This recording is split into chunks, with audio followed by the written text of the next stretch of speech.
Hello दोस्तों, आपका स्वागत करता हूं मेरे इस वीडियो में। ठीक है, तो आज क्लास 10th का हिस्ट्री का पहला चैप्टर कराने जा रहा हूं, जिसका नाम है यूरोप में राष्ट्रवाद। तो क्लास स्टार्ट करने से पहले आप लोग मेरे चैनल पर नए हैं तो सब्सक्राइब करें और लाइक करें, हो सकता है तो शेयर करें। आपको इस क्लास अच्छा लगे तो सब्सक्राइब करें, शेयर करें। ठीक है, तो चलिए शुरू करते हैं। तो पहला क्वेश्चन है गैरीवाल्डी पेशे से क्या था। गैरीवाल्डी पेशे से क्या था? गैरीवाल्डी पेशे से क्या था? ऑप्शन है सिपाही, किसान, जमींदार या नाविक। तो इसका सही आंसर हो जाएगा ऑप्शन नंबर डी, नाविक। ठीक है, चलिए दूसरा क्वेश्चन है यूरोप का मरीज किसे कहा जाता है? यूरोप का मरीज किसे कहा जाता है? तो ऑप्शन है रूस, जर्मनी, तुर्की या यूनान। तो इसका सही आंसर हो जाएगा ऑप्शन नंबर सी, तुर्की को कहा जाता है यूरोप का मरीज। ठीक है, तीसरा क्वेश्चन पर चलते हैं। तो यंग यूरोप या यूरोप की स्थापना किसने की? यंग यूरोप या यूरोप की स्थापना किसने की? तो ऑप्शन है काबुल ने, मेजनी ने, बिस्मार्क ने या फिर गैरीवाल्डी ने। तो इसका सही आंसर क्या हो जाएगा? इसका सही आंसर हो जाएगा Mazzini, option number B, Mazzini हो जाएगा। ठीक, चलिए अगला क्वेश्चन पे। क्वेश्चन नंबर 4 पर है किस युद्ध के बाद जर्मनी का एकीकरण पूरा हुआ? ठीक, तो इसका ऑप्शन है क्रीमिया का युद्ध, सेडाओं का युद्ध, प्रसा डेमार्क का युद्ध या सेडान का युद्ध। ठीक है, तो इसका सही आंसर क्या हो जाएगा? इसका आंसर हो जाएगा ऑप्शन नंबर डी, सेडान का युद्ध। ठीक, सेडान का युद्ध। अब आते हैं क्वेश्चन नंबर 5वां पर। तो 5वां बोलता है इटली एंड जर्मनी किस महादेश के अंतर्गत आते हैं? इटली एंड जर्मनी किस महादेश के अंतर्गत आते हैं? तो इसका ऑप्शन है एशिया, यूरोप, उत्तरी अमेरिका और दक्षिणी अमेरिका। तो इसका सही आंसर हो जाएगा, इसका सही आंसर हो जाएगा ऑप्शन नंबर बी, यूरोप। ठीक है, तो अगला क्वेश्चन पर चलते हैं। तो रक्त एवं लौह का अवलंबन किसने किया था? रक्त एवं लौह का अवलंबन किसने किया था? इसका ऑप्शन है मेजनी, हिटलर, बिस्मार्क और विलियम प्रथम। तो इसका सही आंसर क्या हो जाएगा? इसका सही आंसर हो जाएगा ऑप्शन नंबर सी, बिस्मार्क ने इसका किया था, रक्त एवं लौह का अवलंबन। ठीक, तो क्वेश्चन नंबर 7वां पर चलते हैं। क्वेश्चन नंबर 7वां है जर्मन राइन राज्य का निर्माण किसने किया था? जर्मन राइन राज्य का निर्माण किसने किया था? इसका ऑप्शन है लुई 18, नेपोलियन बोनापार्ट, नेपोलियन 3 या फिर बिस्मार्क। तो इसका सही आंसर क्या हो जाएगा? इसका सही आंसर हो जाएगा option number B, Napoleon Bonaparte. ठीक, अब आते हैं 8वां क्वेश्चन पर। तो 8वां क्वेश्चन बोलता है यूरोप वासियों के लिए किस देश का ज्ञान विज्ञान प्रेरणा स्वरूप रहा? यूरोप वासियों के लिए देश का ज्ञान विज्ञान प्रेरणा स्वरूप रहा। तो इसका सही आंसर क्या हो जाएगा? इसका ऑप्शन है जर्मनी, तुर्की, यूनान या फिर इंग्लैंड। ठीक, तो इसका सही आंसर हो जाएगा यूनान, ऑप्शन नंबर सी, यूनान। ठीक, अब आते हैं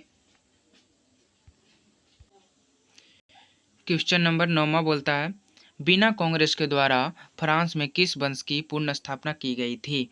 तो इसका ऑप्शन है हिस्सबर्ग, आर्लिया, बोर्बो वंश या फिर जारशाह। तो इसका सही आंसर हो जाएगा बोर्बो वंश, ऑप्शन नंबर सी। ठीक, अब आते हैं 10वां क्वेश्चन पर। तो 10वां क्वेश्चन है सन 1870 में फ्रांस और प्रसा के बीच युद्ध कहाँ हुआ था? तो इसका ऑप्शन है सेडान में, सेदावा में, फ्रैंकफर्ट में, साइड में। ठीक है, तो इसका सही आंसर क्या हो जाएगा? इसका सही आंसर हो जाएगा ऑप्शन नंबर ए, सेडान में। ठीक, अब आते हैं 11वां नंबर क्वेश्चन पर। जालबेरिक एक संस्था थी जालबेरिक एक संस्था थी या इसका जालबेरिक एक संस्था थी किसकी? इस ऑप्शन है क्रांतिकारी के, व्यापारियों का, वृद्धाओं का या पारदिक संत का। ठीक है, तो इसका सही आंसर हो जाएगा ऑप्शन नंबर बी, व्यापारियों का। ठीक, अब आते हैं 12वां क्वेश्चन पर। 12वां क्वेश्चन है बिस्मार्क निम्न में से क्या था? बिस्मार्क निम्न में से क्या था? कवि था, नाटककार था, संगीतकार था, कूटनीतिक था। तो इसका सही आंसर हो जाएगा ऑप्शन नंबर डी, कूटनीतिक था। ठीक, अब आते हैं 13वां क्वेश्चन पर। तो 13वां क्वेश्चन से पहले आप मेरा चैनल पर नया है तो सब्सक्राइब करें और लाइक करें और शेयर करें। आपको अच्छा लग रहा है वीडियो तो सब्सक्राइब कर लाइक करें, ठीक है। तो 13 क्वेश्चन बोलते हैं 1829 ईस्वी की एड्रियानोपुल की संधि किस देश के साथ हुई थी, ठीक। तो इसका ऑप्शन है तुर्की, यूनान, हंगरी, पोलैंड। तो इसका सही आंसर क्या हो जाएगा? इसका सही आंसर हो जाएगा ऑप्शन नंबर ए तुर्की, ठीक।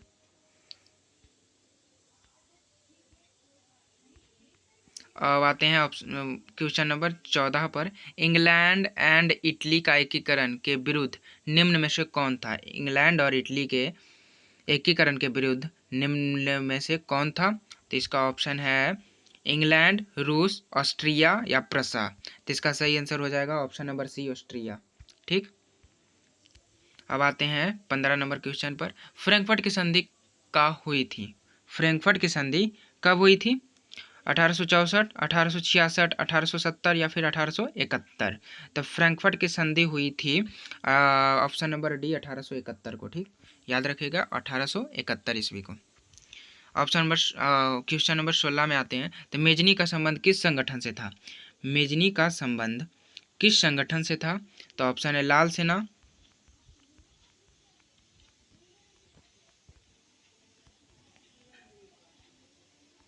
लाल सेना, कार्बोनरी या फ्लिक हेत्रिया या डायट। तो मेजनी का संबंध था ऑप्शन नंबर बी कार्बोनरी से, ठीक। अब आते हैं 17 नंबर क्वेश्चन पर। काउंट काबुल को विक्टर इमैनुअल ने किस पद पर नियुक्त किया था? तो इसका ऑप्शन है सेनापति, फ्रांस में राजदूत, प्रधानमंत्री या फिर गृह मंत्री। तो इसका सही जवाब हो जाएगा पीएम, प्रधानमंत्री। ऑप्शन नंबर सी है, ठीक। 18वां पर आते हैं। तो बिना कांग्रेस में कौन राष्ट्र सम्मिलित नहीं था? बिना कांग्रेस में कौन सा राष्ट्र सम्मिलित नहीं था? तो इसका ऑप्शन है ब्रिटेन, रूस, फ्रांस या जर्मनी। तो इसका सही आंसर हो जाएगा जर्मनी, ठीक, जर्मनी हो जाएगा। अब 19वां नंबर क्वेश्चन पर आते हैं। तो बिना कांग्रेस में पवित्र संघ की योजना किसने प्रस्तुत की थी? बिना कांग्रेस में पवित्र संघ की योजना किसने प्रस्तुत की थी? तो इसका ऑप्शन है रूस, ब्रिटेन, फ्रांस और ऑस्ट्रिया। तो इसका सही आंसर हो जाएगा ऑप्शन नंबर ए रूस ने, ठीक। अब आते हैं 20वां नंबर क्वेश्चन पर। तो यंग इटली के संस्थापक कौन थे? यंग इटली के संस्थापक कौन थे? ऑप्शन है जियोत्री, कबूल, मेजनी और गैरीवाल्डी, ठीक। तो इसका सही आंसर हो जाएगा ऑप्शन नंबर सी मेजनी, ठीक। अब आते हैं 21वां नंबर। नव गुल्फ आंदोलन कहाँ हुआ था? नव गुल्फ आंदोलन कहाँ हुआ था? इसका ऑप्शन है इटली, जर्मनी, फ्रांस और ब्रिटेन। तो इसका सही आंसर हो जाएगा क्या? इसका सही आंसर हो जाएगा इटली, ऑप्शन नंबर है इटली, ठीक। अब आते हैं 22 नंबर क्वेश्चन पर। तो चार्टिस्ट आंदोलन कहाँ संपन्न हुआ था? चार्टिस्ट आंदोलन कहाँ संपन्न हुआ था? ऑस्ट्रिया में, ब्रिटेन में, इंग्लैंड में या जर्मनी में? कहाँ हुआ था? तो इसका सही आंसर हो जाएगा इंग्लैंड में, ऑप्शन नंबर सी इंग्लैंड में, ठीक। अब आते हैं 23 नंबर पर। तो जालबेरी की स्थापना किस राज्य ने की? जालबेराइन की स्थापना किस राज्य ने की थी? ऑप्शन है प्रसा, ऑस्ट्रिया, सर्डिनिया या फिर फ्रांस। तो इसका सही आंसर हो जाएगा ऊपर ही है। तो इसका सही आंसर हो जाएगा ऑप्शन नंबर ए प्रसा, ठीक। अब आते हैं 24वां क्वेश्चन पर। हंगरी की भाषा क्या थी? हंगरी की भाषा क्या थी? ए ऑप्शन है इतालवी, मैग्यार, पोलिश या फ्रेंच। तो इसका सही आंसर हो जाएगा ऑप्शन नंबर बी मैग्यार, ठीक। अब आते हैं क्वेश्चन नंबर 25 पर। मारियान किस देश के राष्ट्रवाद की प्रतीक था? मारियान किस देश के राष्ट्रवाद का प्रतीक था? ऑप्शन है फ्रांस, रूस, इटली या जर्मनी। तो इसका सही आंसर हो जाएगा फ्रांस का, ठीक, फ्रांस का। 26 क्वेश्चन आते हैं। यूरोपीय सभ्यता का पालन किसे कहा जाता है? यूरोपीय सभ्यता का पालन किसे कहा जाता है? ऑप्शन है इटली, फ्रांस, हंगरी या यूनान। तो इसका सही आंसर हो जाएगा यूनान, इसका सही आंसर हो जाएगा यूनान, ठीक। अब आते हैं 27 नंबर क्वेश्चन पर। तो एक्ट ऑफ यूनियन का पारित हुआ था? एक्ट ऑफ यूनियन कब पारित हुआ था? एक्ट ऑफ यूनियन कब पारित हुआ था? 1688 को, 1707 को, 1788 को और 1807 को। तो इसका सही आंसर हो जाएगा, इसका सही आंसर हो जाएगा ऑप्शन नंबर ए 1688 को, ठीक। अब आते हैं 28वां नंबर क्वेश्चन पर। नेपोलियन साहित्य किस वर्ष पारित किया गया था? नेपोलियन साहित्य किस वर्ष पारित किया था? 1789 को, 1791, 1801, 1804। तो इसका सही आंसर हो जाएगा, इसका सही आंसर हो जाएगा ऑप्शन नंबर डी 1804 में। ठीक, अब आते हैं 29 पर। कार्बोनरी की स्थापना का हुआ था, कब हुआ था? कार्बोनरी की स्थापना कब हुआ था? तो इसका ऑप्शन है 1810 को, 1815 को, 1830 को, 1848 को। तो इसका सही जवाब हो जाएगा 1810, ऑप्शन नंबर ए। ठीक, 30 पर आते हैं। तो जर्मनी के एकीकरण के लिए बिस्मार्क ने कितना युद्ध किया था? जर्मनी के एकीकरण के लिए बिस्मार्क ने कितना युद्ध किया था? तो इसका ऑप्शन है 1, 2, 3 या 4। तो इसका सही जवाब हो जाएगा, इसका सही जवाब हो जाएगा ऑप्शन नंबर सी 3। ठीक, तो अब आते हैं 31 नंबर क्वेश्चन पर। तो यूनान के स्वतंत्रता संग्राम में किसकी पराजय हुई थी? यूनान के स्वतंत्रता संग्राम में किसकी पराजय हुई थी? ऑप्शन है रूस की, तुर्की की, यूनान की या फ्रांस की। तो इसका सही जवाब हो जाएगा ऑप्शन नंबर बी, तुर्की की। ठीक, अब आते हैं 32 नंबर क्वेश्चन पर। तो 32 नंबर क्वेश्चन है, 1789 की फ्रांसीसी क्रांति के समय वहाँ किस राजवंश का शासन था? 1789 की फ्रांसीसी क्रांति के समय वहाँ किस राजवंश का शासन था? तो इसका ऑप्शन है त्यूडर, स्टुअर्ट, ब्रूवो या रोमानोवी। तो इसका सही जवाब हो जाएगा ऑप्शन नंबर सी, बुर्बो वंश। ठीक, ऑप्शन नंबर सी, बुर्बो वंश। ठीक, अब आते हैं 33 नंबर क्वेश्चन पर। तो प्रासा का शासक कौन था? प्रासा का शासक कौन था? तो इसका ऑप्शन है Napoleon Bonaparte, Napoleon 3, Victor Emmanuel, William प्रथम। तो इसका सही जवाब हो जाएगा ऑप्शन नंबर डी, विलियम प्रथम। ठीक, अब आते हैं 34 नंबर क्वेश्चन पर। तो मेटरनिक कौन था? मेटरनिक कौन था? मेटरनिक कौन था? ऑस्ट्रिया का चांसलर, प्रूसिया का चांसलर, फ्रांस का चांसलर या फिर रूस का जार।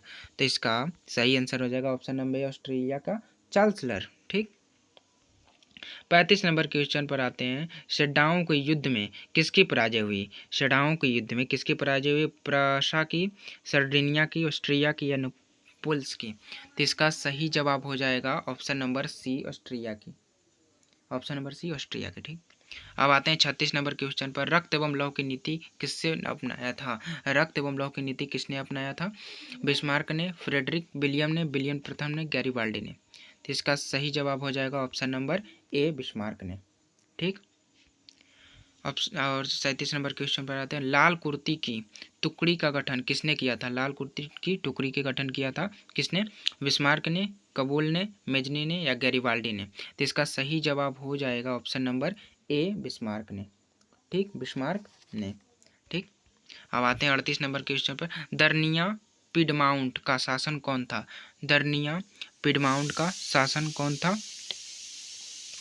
दर्निया पिडमाउंट का, सर्दिनिया पिडमाउंट का शासन कौन था? Napoleon 3, count Cavour, Victor Emmanuel, William प्रथम। तो इसका सही जवाब हो जाएगा option number option number A, Napoleon 3। ठीक, तो लास्ट का दो क्वेश्चन बचा है। तो इसके पहले नहीं सब्सक्राइब किए हैं तो प्लीज़ सब्सक्राइब कर दें, प्लीज़ सब्सक्राइब कर दें के लिए, और अच्छा वीडियो लाऊंगा तो प्लीज़ सब्सक्राइब कर दें। ठीक है, तो आते हैं 39 नंबर क्वेश्चन पर। युवा इटली संस्था का विकास किया था। युवा इटली संस्था का विकास किसने किया था? मेजनी ने, काउंट काबुल ने, गैरिबाल्डी ने, बिस्मार्क ने। तो इसका सही जवाब हो जाएगा मेजनी। ठीक, तो आज के लिए लास्ट क्वेश्चन है कि किस संधि द्वारा जर्मनी का एकीकरण पूरा हुआ? किस संधि द्वारा जर्मनी का एकीकरण पूरा हुआ? डेनमार्क का संधि, ग्रिस्टल की संधि, प्राग की संधि या फ्रैंकफर्ट की संधि। तो इसका सही हो जाएगा यहाँ पर, इसका ऑप्शन ही गलत है। तो इसका हो जाएगा राइन की संधि, राइन की संधि। ठीक, इसका सही जवाब हो जाएगा ये। तो अभी तक लाइक नहीं किए तो लाइक कर दें, या सब्सक्राइब करिए नहीं किए हैं तो सब्सक्राइब कर दें। तो आज के लिए इतना ही। Thank you watching my video. Okay, good bye, good day.